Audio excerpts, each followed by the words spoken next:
Welcome to YoYo cine talkies. ప్రముఖ నటి దర్శకురాలు విజయ నిర్మల తనయుడిగా సినీ రంగ ప్రవేశం చేశాడు నరేష్. బాలనటుడిగా వెండితెరకు పరిచయమైన నరేష్ హీరోగా, క్యారెక్టర్ ఆర్టిస్ట్ గా పలు వైవిధ్య పాత్రల్లో నటించి మెప్పించారు. కేవలం సినీ రంగంలో మాత్రమే కాక రాజకీయాలలోని సామాజిక సేవా కార్యక్రమాల్లోనూ తనదైన శైలిలో దూసుకుపోతున్న నరేష్ గురించి కొన్ని విషయాలను తెలుసుకుందాం. బాల్యం, విద్యాభ్యాసం. నరేష్ ప్రముఖ నటి దర్శకురాలు, గిన్నీస్ బుక్ రికార్డ్ సాధించిన విజయ నిర్మల దంపతులకు 1960లో జనవరి 20న చెన్నైలో జన్మించారు. ఇతని తండ్రి కృష్ణమూర్తి నుంచి తల్లి విజయ నిర్మల విడిపోవడంతో నరేష్ కూడా కృష్ణమూర్తికి దూరమయ్యాడు. నరేష్ ప్రాథమిక విద్యాభ్యాసం రామకృష్ణ మిషన్ హైస్కూల్లోనూ, హిందూ హైస్కూల్లోనూ కొనసాగింది. ఆ తర్వాత అతను కాలేజీ విద్యను పద్మశేషాద్రి బాలభవన్లో పూర్తి చేశారు. తల్లి దర్శకురాలు కావడంతో చిన్నప్పుడే బాలనటుడిగా పరిచయమయ్యాడు.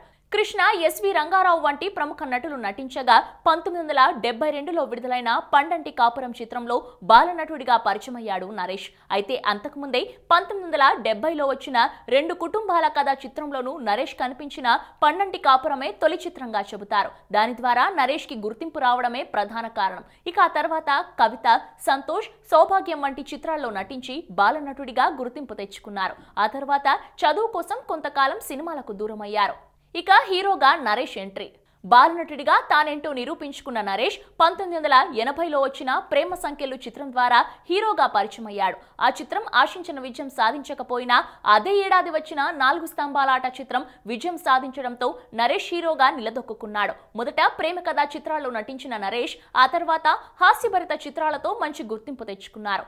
అప్పటికి రాజేంద్ర ప్రసాద్ హాస్య చిత్రాలతో అలరిస్తున్న నరేష్ కూడా తనదైన హాస్యంతో మెప్పించి అభిమానుల గుండెల్లో ప్రత్యేక స్థానం దక్కించుకున్నారు.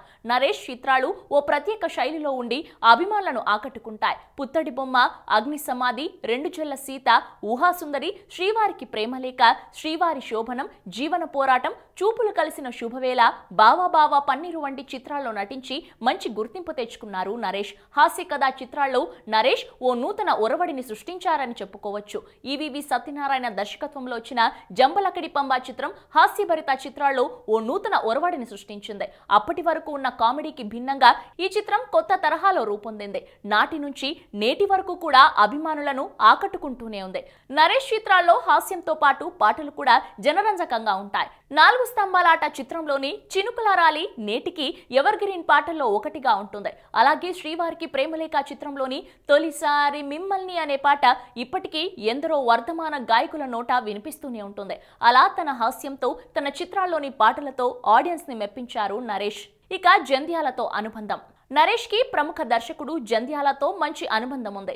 ఎన్నో విజయవంతమైన చిత్రాలను తెరకెక్కించిన జంధ్యాల నరేష్ కి ఎన్నో మరపురాని చిత్రాలు అందించారు. తల్లి విజయ నిర్మల దర్శకత్వంలో ప్రేమ సంఖ్యలు చిత్రంలో కథానాయకుడిగా నటించిన ఆ చిత్రం విజయవంతం కాకపోవడంతో నరేష్ కి గుర్తింపు దక్కలేదు. దీంతో ప్రేమ సంఖ్యలు విడుదలైన 82లోనే జంధ్యాల తెరకెక్కించిన 4 స్తంభాలాట నరేష్ కి తొలి ఘన విజయాన్ని అందించింది. ఆ తర్వాత జంధ్యాల నరేష్ కాంబినేషన్ లో 2 చెల్ల సీత, శ్రీవారికి ప్రేమలేఖ, పుత్తడి బొమ్మ, శ్రీవారి శోభనం, మొగుడు పెళ్ళాలు, చూపులు కలిసిన శుభవేళ, హై హై నాయక, బావా బావా పన్నీరు, ప్రేమ ఎంత మధురం వంటి విజయవంతమైన చిత్రాల్లో నటించారు నరేష్. ఈ చిత్రాలే నరేష్ లోని నటుణ్ణి ప్రేక్షకులకు పరిచయం చేశాయి. అత్యధిక చిత్రాలు జంధ్యాల దర్శకత్వంలో చేయడంతో నరేష్, జంధ్యాల మధ్యన చక్కని అనుబంధం నెలకొని ఉంది.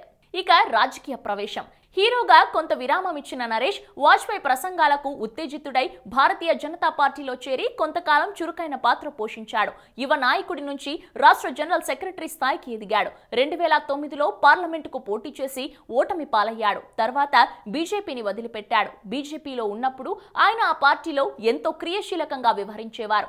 రాష్ట్రంలో బీజేపీ పెద్దగా బలం లేకపోయినా ఆ పార్టీ తరఫున నరేష్ ఎన్నో పోరాటాలు చేశారు. రాయలసీమలో బీజేపీని బలోపేతం చేయడానికి తన వంతు ప్రయత్నాలు చేశారు నరేష్. అయితే ఆ తర్వాత మారిన రాజకీయాల వలన ఆయన ఆ పార్టీకి దూరమయ్యారు. రాజకీయంగా సైలెంట్ అయ్యారు. ఇక క్యారెక్టర్ ఆర్టిస్ట్ గా ఎలా ఎంట్రీ అయ్యారనేది ఒకసారి తెలుసుకుందాం. హీరోగా సినిమాలు చేయడం తగ్గించిన తర్వాత తన వయసుకు తగ్గ పాత్రలో నటించాలనే ఆలోచనతో నరేష్ క్యారెక్టర్ ఆర్టిస్ట్ గా టర్న్ అయ్యారు. అలాగే ప్రతినాయక పాత్రలోనూ మెప్పించాడు. 1996లో సంగీతం శ్రీనివాసరావు దర్శకత్వంలో బాలయ్య నటించిన శ్రీ కృష్ణార్జున విజయం చిత్రంలో నారదుడిగా నటించడం ద్వారా నరేష్ ప్రత్యేక పాత్రలు చేయడం మొదలుపెట్టారు. ఆ తర్వాత ఈవీవి తనయుడు ఆర్యన్ రాజేష్ నటించిన సొంతం చిత్రంలో నటించి మెప్పించారు. ఇక ఎన్టీఆర్ నటించిన అల్లరి రాముడు చిత్రంలో హీరోయిన్ తండ్రి పాత్రలో నటించి ఆ తరహా పాత్రలోనూ తన సత్తా చాటి చెప్పాడు. 2002లో అల్లరి రాముడు విడుదలైన తర్వాత నరేష్ క్యారెక్టర్ ఆర్టిస్ట్ గా బిజీ అయిపోయాడు. వరుసగా సినిమాలు చేస్తున్నారు.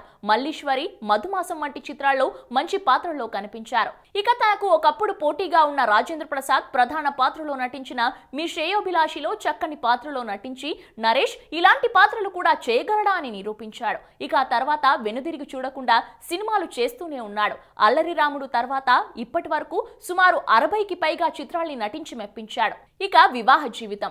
నరేష్ వివాహం 3 సార్లు జరిగింది. మొదట సీనియర్ కెమెరామెన్ శ్రీను కుమార్తెను పెళ్లి చేసుకున్నాడు. వీరికి ఒక బాబు నవీన్ జన్మించిన తర్వాత మనస్పర్ధల కారణంగా విడిపోయారు. తర్వాత రెండో పెళ్లి చేసుకున్న అది కూడా విడాకుల వరకు వెళ్ళింది. ఆ తర్వాత 50 ఏళ్ల వయసులో ప్రముఖ రాజకీయ నాయకుడు రఘువీరారెడ్డి సోదరుడి కుమార్తె రమ్యను 2010 డిసెంబర్ 3న హిందూపురంలో వివాహం చేసుకున్నాడు. నరేష్ కి మొత్తం 3 కొడుకులు. పెద్ద కుమారుడు నవీన్ హీరోగా పరిచయం అవగా మిగతా వారు కూడా ఆ ప్రయత్నాల్లో ఉన్నారు. ఇక అవార్డ్స్ విషయానికి వస్తే కేవలం తెలుగులోనే మాత్రమే కాక తమిళం, హిందీ భాషల్లో నటించి మెప్పించిన నరేష్ తన సుదీర్ఘ సినీ కెరియర్ లో పలు అవార్డులు అందుకున్నారు. Academy of universal global ship అవార్డును 2016లో అందుకున్నారు. సొగసు చూడతరమా చిత్రానికి నంది అవార్డు అందుకున్నారు. చిత్రం భలారే విచిత్రం చిత్రానికి స్పెషల్ జ్యూరీ అవార్డు సొంతం చేసుకున్నారు. పరంపర చిత్రానికి బెస్ట్ సపోర్ట్ ఆర్టిస్ట్ గా అవార్డు దక్కించుకున్నాడు. శతమానం భవతి చిత్రానికి బెస్ట్ సపోర్ట్ ఆర్టిస్ట్ గాను, అలాగే మునిమాణిక్యం గారి కాంతం కథలకు గాను టెలివిజన్ కార్యక్రమాల్లో బెస్ట్ నటుడిగా అవార్డు అందుకున్నాడు. అలాగే డాక్టరేట్ కూడా సొంతం చేసుకున్నాడు. ఇక మాలో బాధ్యతలు. తెలుగు నటీనటుల సంఘమైన మూవీ ఆర్టిస్ట్ అసోసియేషన్ లో నరేష్ పలు పదవులు నిర్వహించారు. గత పాలక మండలిలో శివాజీ రాజా ప్యానెల్లో ఉండి కీలక పదవి నిర్వహించిన నరేష్ ఇటీవల జరిగిన మా ఎన్నికల్లో ఘన విజయం సాధించి మూవీ ఆర్టిస్ట్ అసోసియేషన్ అధ్యక్షుడిగా ఎన్నికయ్యారు. ప్రత్యర్థిగా నిలిచిన శివాజీ రాజాకు 199 ఓట్లు పోలవగా నరేష్ కు 268 ఓట్లు పోలయ్యాయి. ఫలితంగా 69 ఓట్ల ఆధిక్యంతో నరేష్ గెలిచారు. అయితే ఒక్కసారి మాత్రమే తాను పదవిలో ఉంటానని, వచ్చే ఎన్నికల్లో కొత్త వారికి అవకాశం ఇస్తానని చెప్పి తన గొప్పతనాన్ని చాటుకున్నాడు. బాలనటుడిగా, హీరోగా, క్యారెక్టర్ నటుడిగా ఎలాంటి పాత్రనైనా అవలీలగా పోషించి తెలుగు సినీ రంగంలో తనకంటూ ఓ ప్రత్యేక స్థానం సంపాదించుకున్నాడు నరేష్. అంతేకాక రాజకీయాలలో తనదైన ముద్ర వేసిన నరేష్ సామాజిక సేవా కార్యక్రమాల ద్వారా ఎందరికో సేవలు చేశారు. అటువంటి నరేష్ జీవితంలో మరెన్నో విజయాలు సాధించాలని మనస్ఫూర్తిగా కోరుకుందాం. హలో, మిమ్మల్నే. యోయో టీవీ యాప్ డౌన్లోడ్ చేసుకున్నారా? ఇంకా లేదా? మీ యాప్ స్టోర్ కి వెళ్ళి వెంటనే డౌన్లోడ్ చేసుకోండి.